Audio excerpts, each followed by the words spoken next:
Howdy everyone, it's Sam. Welcome back to Wobble Enjoy Sports. If you're new around here, hope I can get you to consider to like the content and subscribe to the channel. But if you are a regular around these here parts, thank you very much for the continued support. Last weekend I did my first video that didn't show me face for like 3, maybe 4 months or so.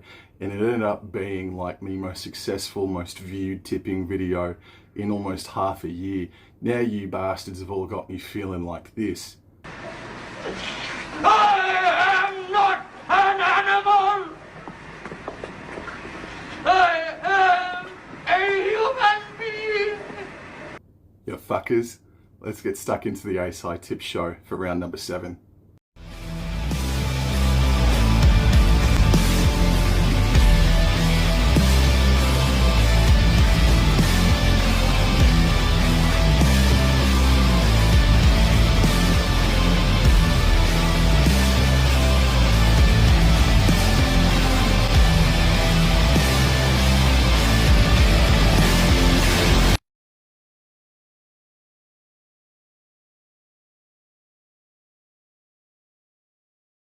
Round 7 starts on Thursday night at Allianz Stadium, the Roosters versus the Storm. And on sportsbet.com.au, Roosters are about 2 cents the better, $1.91, whereas the Storm are $1.93. But pretty much they're split right down the middle. This will be the 49th match between the Roosters and the Storm, and it is the Storm who have the overall head-to-head record at 29-19. This will be the first match played at the Sydney Football Stadium, or the brand new SFS, for the Melbourne Storm. As a matter of fact, if you disclude their SCG trips, this is their first match at Allianz, at the Sydney Football Stadium site, since the year 2016. Melbourne Storm, they've also won 3 in a row in Sydney against the Roosters. They've just won 3 in a row in general as well against the Sydney Roosters. So since the 2018 grand final, where the Roosters dominated the Storm, the Melbourne Storm have won 9 of the next 12 encounters. So since that grand final in 2018 between these two clubs, the Storm have dominated. They've won the past 3 in a row. They've won on their past 3 visits to Sydney against the Sydney Roosters. So going up to Sydney this Thursday night will hold zero fears. Going into the team list, let's go into the team list news now. So at fullback, Tedesco returns after suffering a HIA, or a concussion I should say. Then we've got Tupou, Jennings, Manu, Suaalii, Connor Watson and Luke Keary remain as the halves pairing as well. So I was anticipating maybe Sam Walker, but he's been left out from what I can see so far. And then we've got JWH, Smith, Collins, Butcher, Crichton and Radley in the forward pack, and then Zach Docker-Clay in jersey 14, Nofahu White, Butcher and Terrell May. They round out the interchange bench, and Sam Walker has been named with jersey 22 on his back. Searching over now into the Melbourne Storm, then it looks like that their backline has been unchanged. Their forward pack, Big Nelson Solomona, looks set to make his first appearance for 2024. But other than that, that's the only change in the forward pack. So that means the interchange reads Wishart, Welch, Joe Chan returns to the side, and Alec McDonald. Going into looking further into this game, I needed to get some stats because this is well and truly split down the middle for me. This is very, very 50-50. So going into the completions, it's the top 5th best, or a team that's in the top 5 versus a team that's in the bottom 5. The Roosters are in the top 5 for best set completions, whereas the Storm are in the bottom 5. Also, as far as general support play in supports on stats, in the stats on NRL.com, Roosters are the best team at the moment for supports. The Melbourne Storm are at the bottom, meaning they are maybe the worst supporting team in the NRL. The stats would suggest that, which is really weird, and it is fascinating because when you got Harry Grant darting out a dummy half, I mean, I guess maybe he's just too bloody quick where everybody can't keep pace with him, sort of a thing. But then you think, oh, wait a minute, Ryan Pappenhausen's got that speed, so does Hughes and so does Munster. So it's weird that they are at the bottom of that stat, the Melbourne Storm. They are bottom for supports, taking on the team who's number one for supports in the Sydney Roosters this weekend.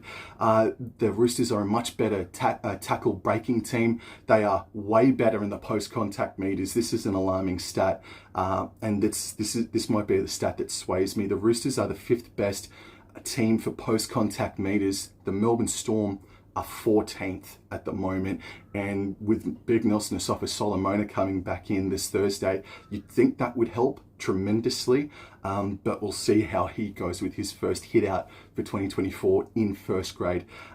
So all these in-play things are going the way of the Roosters. It looks like it's going the way of the Roosters over the Storm this Thursday.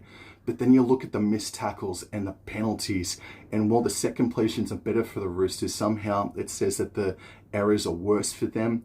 So missed tackles, it's 3rd versus 3rd last. Storm are the 3rd best team for not missing their tackles. The Roosters are 3rd last. Penalties though, East, again, they're inside the bottom 5 or the top 5, whatever have you.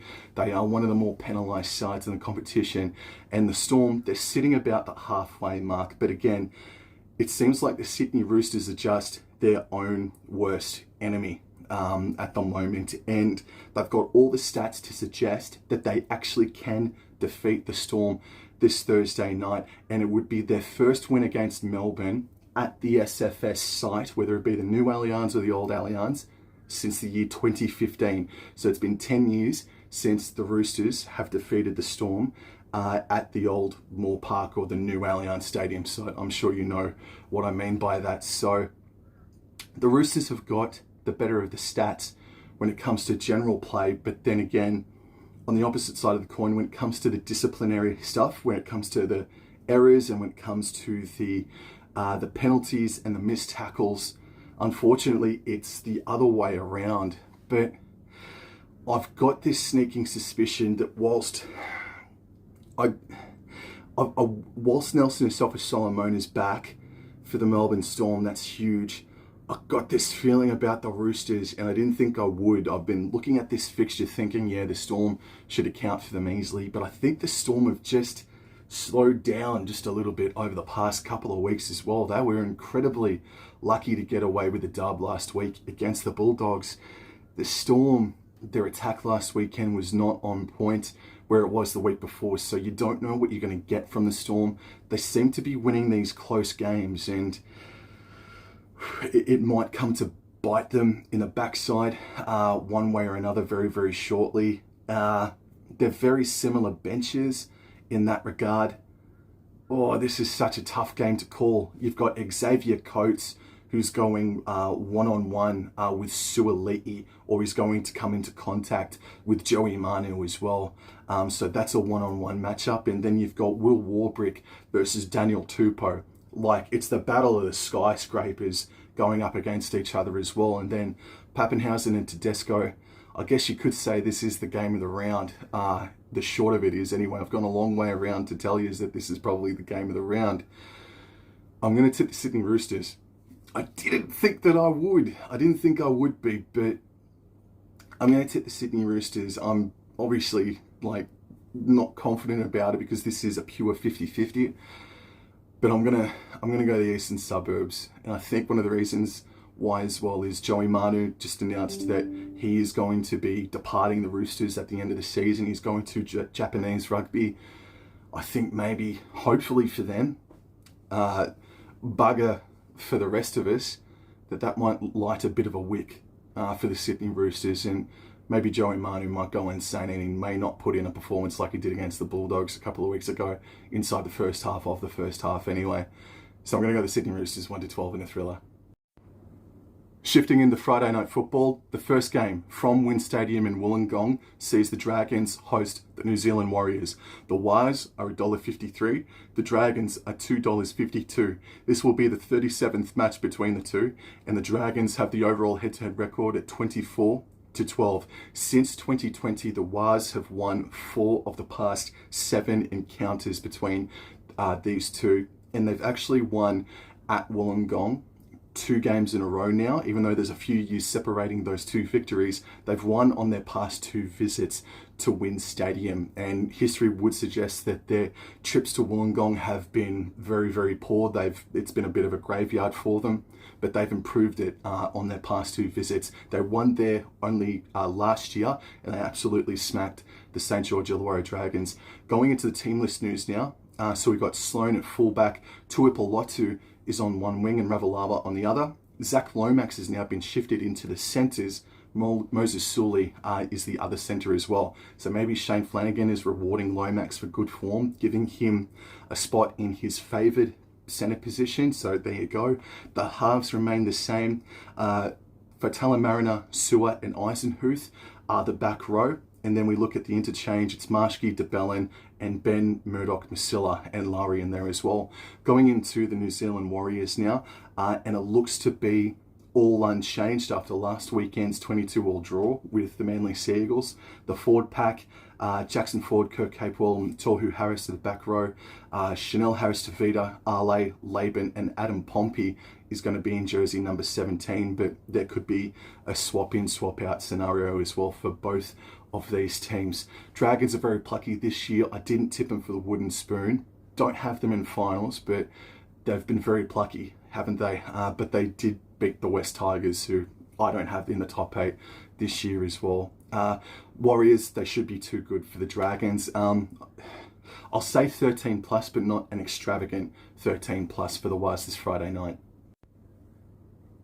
And the second game on Friday night football is the Parramatta Eels versus the Dolphins from TO Stadium in Darwin. And on Sportsbet, it is the Eels who are favourites at $1.43. The Dolphins are $2.83. That's pretty hefty on the Dolphins. That's some nice meat on the bone if you're interested in the Dolphins, in my opinion. This will be the second ever encounter between the two clubs. Last year they met for the first time on the sunny coast. The Eels absolutely trounced the Dolphins. This will be the 10th match for the Parramatta Eels in Darwin. So this is their 10th match. It is a bit of a milestone for the Parramatta Eels and Darwin, and their record is 6-3 at TO Stadium. However, the Eels have lost their past 2 games at TO Stadium in Darwin by a hefty margin. Well, they got belted. They did. The scoreline says 26-16 to the Broncos, but they really did get belted by the Broncos last year, and then the Cowboys got them the year before, I think, off the top of the dome. But yes, the Parramatta Eels have lost their past 2 in a row up in Darwin, but their record is 6-3, whereas this is the first ever trip to Darwin for the Dolphins. Let's go into the team news now, because I think there's going to be a hell of a lot of team changes for both of these sides, or at least for one of them anyway. For the Parramatta Eels, 1-7 is unchanged after last weekend. The forward pack is unchanged. The interchange reads Moretti, Madison, Offahengawi, and Blaise Talangi is in jersey number 17. And Mike Acevo is still dropped. He's in jersey 22 for the Dolphins now. So Hammer is going to be out for 4 or 6 weeks with a hamstring tear. That means Trey Fuller comes in at fullback. Then the rest of the back line reads Azarko, Avarillo, New, Bostock. And then the forward pack, we've got Bromwich and Nichols who's starting. We've got Kenny Bromwich, Ewan Aiken and Max Plath in the back row. Plath returns after serving a suspension. And then the interchange reads Kerr, O'Sullivan, Stone and Wallace. This is a pretty damn difficult game to tip, and I'm sort of leaning towards the Parramatta Eels. But then if you take the Dolphins now at, what was it? It was $2.53 about the Dolphins. No, it was $2.83. It was $2.83 about the Dolphins this Friday night. And I look at that, and then I think about the form of Isaiah Katoa. He has been doing really well this year. He's been solid enough, Isaiah Katoa, and he's only going to get better. I really like what the young man's been doing.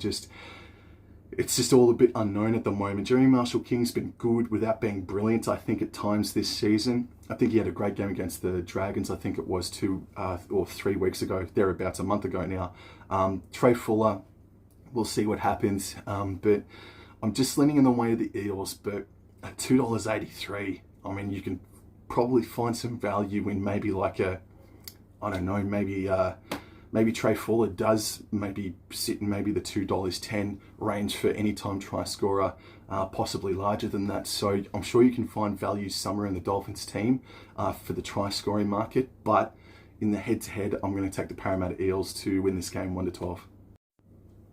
Game number 1 of Super Saturday emanates from Carrington Park in Bathurst. The Panthers host the West Tigers, and on Sportsbet, the Panthers are $1.18.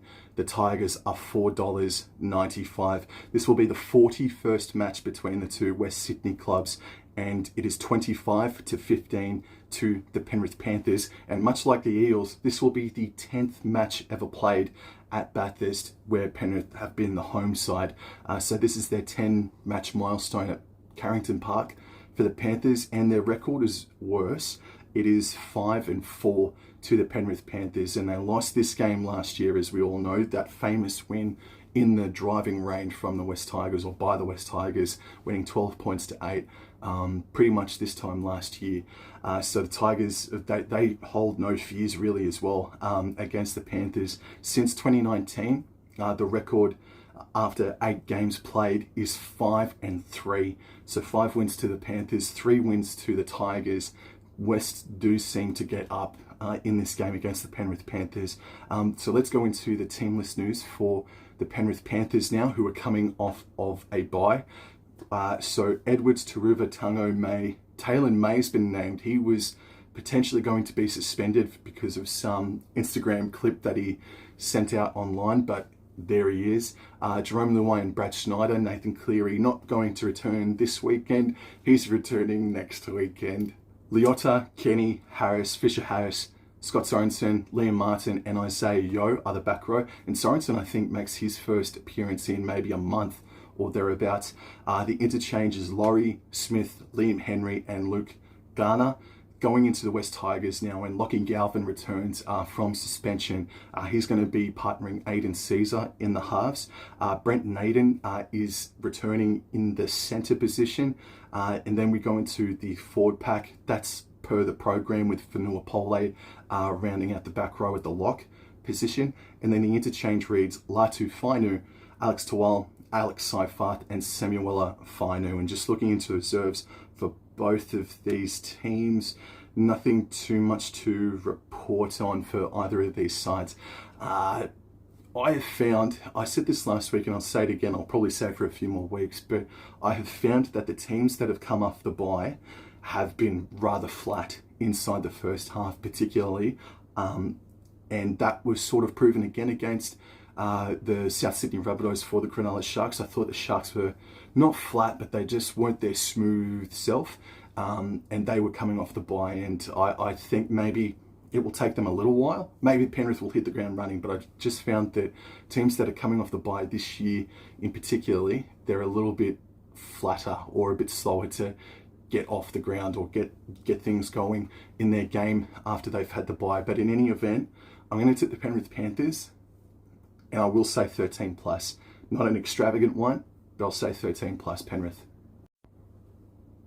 Match number 2 on Super Saturday is from Seabuy Super Stadium on the Gold Coast. The Titans host the Manly Warringah Sea Eagles. Titans are $3.40. Manly are $1.32. This will be the 27th match between these two clubs, and it's Manly who have a slender overall head-to-head record at 14-12. As a matter of fact, since 2020, the past 6 matches between these two sides, it is locked up at 3 wins apiece. Let's go into the Gold Coast Titans team list news. And before I do, what an unbelievable finish, what an unbelievable effort from the Gold Coast Titans against the Raiders at GIO Stadium last weekend.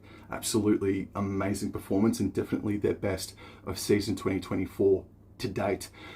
At the fullback position is Philip Sami. He returns after suffering, I think it was a calf or a hamstring complaint. Cam Pereira and Jojo Fafita remain on the wings.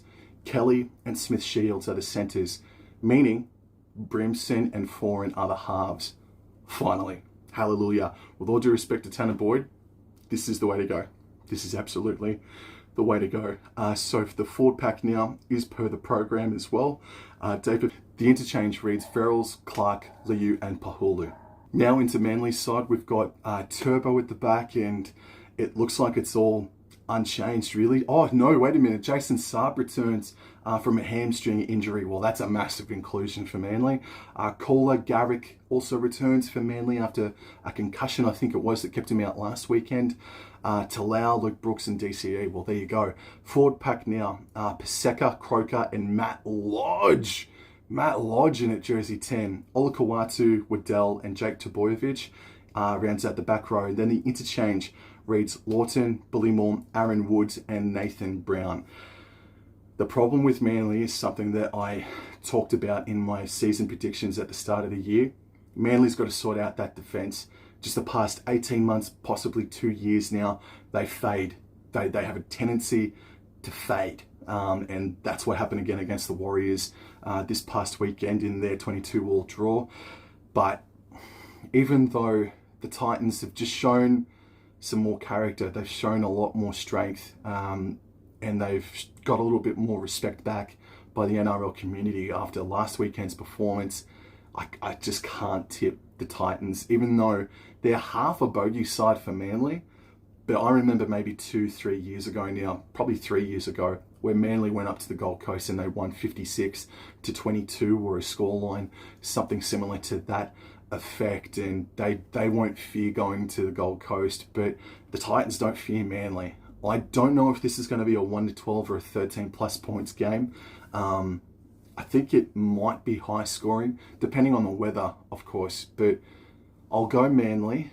And I mean, the spice, the extra spice in this game is that this is the Des Hasler Cup as well. So you reckon both sides haven't circled this game since the draw was released last year? Well, then you're kidding yourself. So I'm going to go Manly. I'll go 13 plus. I'm a little bit iffy about that margin though, but I'm going to go Manly 13 plus. And the main event on Super Saturday emanates from Suncorp Stadium. The Broncos host the Raiders. Brisbane are $1.38. The Canberra Raiders are $3.05. This will be the 57th match between the two clubs, and it is Brisbane who lead 32-23. And there's been a draw between these two as well. Since the year 2020, Canberra actually have the overall head-to-head record at 3 wins to 2 wins for Brisbane. So in recent times, Canberra have actually had a bit of the wood over the Brisbane Broncos. And I think there is some serious unfinished business. If you think about last year, the Raiders won their first game at Suncorp last year for the first time since 2010. But then their rematch later on last year down at GIO Stadium was a really entertaining contest, and that famous Tarpany versus Reece Walsh hit occurred. I think there's a little bit of unfinished business, so this could be a really cool game of footy if the Raiders bring their best top form up to Brisbane this Saturday night. Going into the Brisbane Broncos now, and it looks like that 1-7 absolutely is unchanged after their win against the Dolphins last weekend. Jensen, Walters and Baker are the front row. Hunt, Ricky and Carrigan are the back row. Smoothie, Willison, Hetherington and Saylor remain as the interchange, and there's no sign of Payne Haas on the reserves list. For the Canberra Raiders, their 1-7 are unchanged. The forward pack, Papali'i, Levi, Tarpany, Young, Atamoriota and Morgan Smithies. So Mariota starts in the second row because Zach Hosking, there's word that his season might be over. He might have surgery on a dislocated shoulder. Holy crap. So the interchange reads Starling, Sisangi, Mooney and Basami solo. I am going to tip Brisbane. I think they're going to have a bit too... I think they'll have too many points for them. I think their defence has been better, but you count the Raiders out at your own risk this season and for the past few years, evidently. They'll give them a tough time.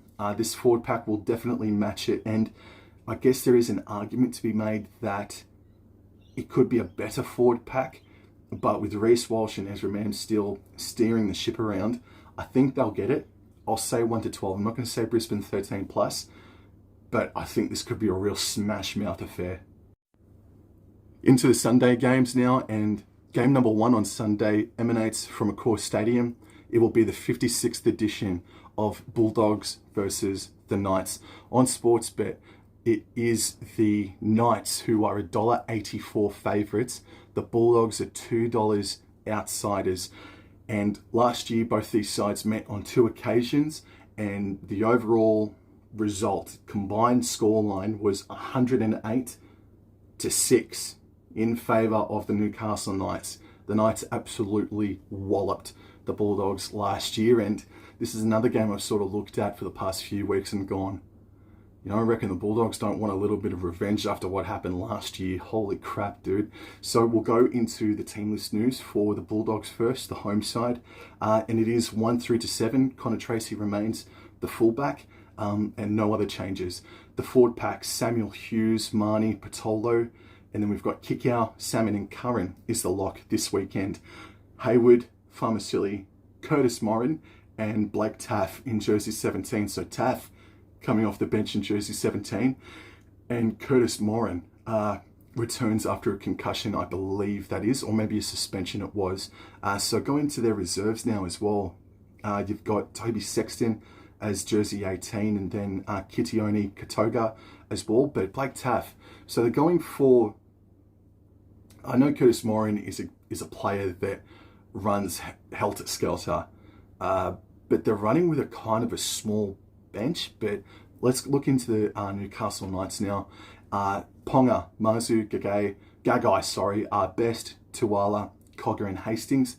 And then the forward pack, Saifidi, Jacob Saifidi, Brayley and Thompson, Lucas, Pierce Paul and Adam Elliott, Crossland, Saifidi, Hetherington and Matt Croker are the interchange. So as far as tallness goes, for sure, the Newcastle Knights are working with a much bigger bench than the Canterbury Bankstown Bulldogs are.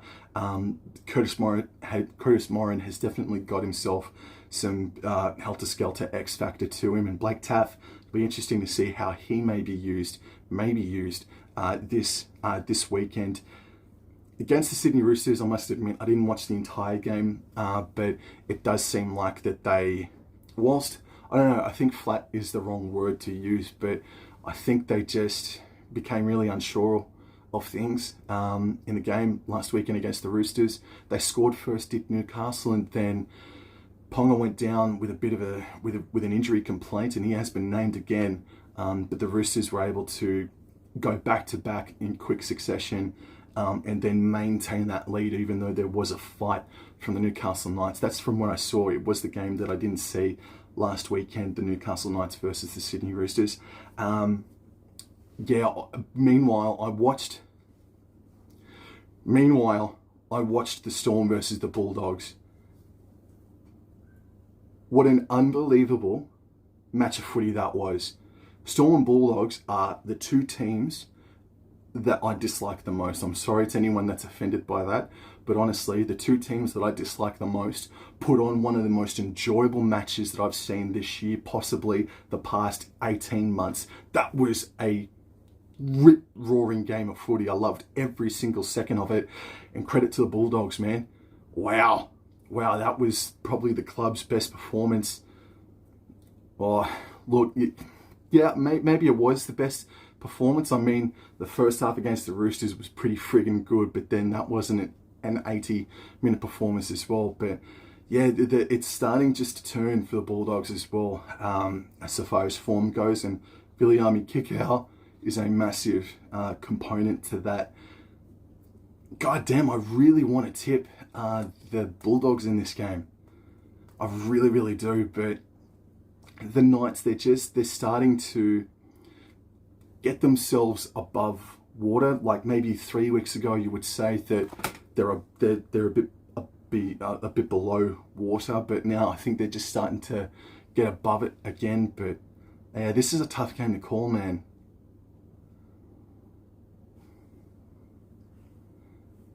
If they bring the defence that they brought last weekend against the Storm, even though the Storm weren't great in attack, I'm going to take the Bulldogs. Yeah, I'm super concerned and not convinced. You do what you want, but the value as well at $2, them being the outsiders, I'm going to go the Bulldogs to win this game 1-12. And the final game of round number 7 is from PointsBet Stadium, Shark Park, the Cronulla Sutherland Sharks versus the North Queensland Cowboys. On Sportsbet, the Sharks are the favourites at $1.58. The Cowboys are $2.39. First of all, this is the 100th first grade game in Cowboys colours for Scott Drinkwater. So it's while it's back-to-back away games, it's back-to-back celebration milestone matches for Mr. Scott Drinkwater this Sunday. So thank you and congratulations to Mr. Scott Drinkwater. This will be the 57th match between the two clubs, and it is the Sharks who, I didn't anticipate it, or I forgot how heavy that they have actually dominated us in history. It's 37-19. That's a similar sort of a record that Brisbane have over us, unfortunately. North Queensland, while they did win in the 2022 qualifying final at Shark Park in regular season competition, they have not won at the venue in regular season since the year 2014. So we're coming up on 10 years since they last won at Shark Park in regular season competition. Let's go into the team list news for the Sharks. First of all, they are the home side. Kennedy is at fullback, Stone Street and Mulatalo are the wingers, and arguably Mulatalo is the Dally M winger of the year to date. We've got Jesse Ramian and Kyle Ero as the centres. And by the way, let me just backtrack. Samuel Stone Street is making his NRL debut this weekend. So congratulations to you, young man. We'll get into who you're facing in just a second. Trindle and Hines are the halves pairing. Forward pack is Hazelton, Kofusi, and Brayley is the hooker. Brayley had a good game this past weekend against Souths. Then we've got Nicola, Wilton, and McInnes. And off the interchange bench is Williams, Rudolph, Talakai, and Braden Hamlin-Uele. So thank goodness that Rudolph and Hamlin-Uele were available for this game to return. Hamlin-Uele's first game of the year, and Rudolph coming back after a couple of weeks away. Fantastic. Now for the North Queensland Cowboys, Drinkwater is at fullback, Felt, and the man that Samuel Stone Street will be marking up on this weekend is Semi Valemei. Unfortunately, Murray Taulagi has a suspected hamstring injury, and he looks to be missing approximately the next 2 to 3 weeks. So that's a bugger. But I think off the top of the dome, Murray Taulagi's been pretty solid for injuries. So this might be his first injury, or only his second injury in his career. So he's been really reliable in that aspect. But Semi Valemei, I reckon he's going to come in and do a pretty honourable job himself. Made a world of difference to us last season. And while Semi Valemei isn't a rookie, he's still got youth in the legs. It's going to be his first appearance for 2024 in first grade, and you would obviously call him the veteran up against Samuel Stone Street. So that's going to be a really interesting one-on-one battle. And then Chester and Holmes are the centre pairing. Dearden and Townsend are the halves pairing. McLean, Taumalolo and Robson are the front row. The back row, Finafuiaki, Nene and Ruben Cotter. And the interchange reads Granville, Neem, McIntyre and Jack Gajewski, with Clifford and McHaley as the two reserves. And just quickly, Jamal Shibasaki named on the reserves list. Oh man, if he's that close, you keep an eye out for Mr. Shibasaki when the time may come when he makes his NRL debut. But we move on.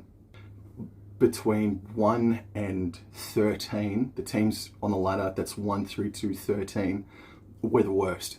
We've got a bottom 5, bottom 6 defense in the competition, but because of our sensational attack, we find ourselves 4th on the NRL ladder, and we do have the best attack. So we are completely Jekyll and Hyde. We are the Jekyll and Hyde of the competition at the moment. There is a case to be made about that. But the Sharks may be the second. As I said previously, about 10 minutes ago, the Sharkies came off the bye, and they were not overly convincing against the South Sydney Rabbitohs last weekend.